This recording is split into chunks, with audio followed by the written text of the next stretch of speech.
Mutton কষাটা যা হচ্ছে তো সকাল সকাল খেতে হবে, তাড়াতাড়ি করো। সবাই চান করো, সবাইকে খেতে দেবো, তাড়াতাড়ি চলে যাও, সবাই চান করে আসো।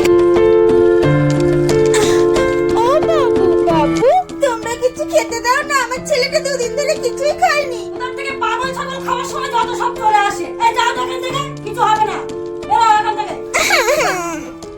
আমি কেন জানি না আমার মা পাগল ছাগল লেগে এরকম করে, আমাকেই কিছু একটা করতে হবে। সবাই তো খাওয়া ব্যস্ত, যাই আমার পাটের মটনটা আমি দিয়ে আসি। ও পাগলি মাসি, একটু দাঁড়াও, এরকম কি এনেছি। এলা ভাই, তুই এই মটন গুলো খা। নে, এখানে বসে বসে খা।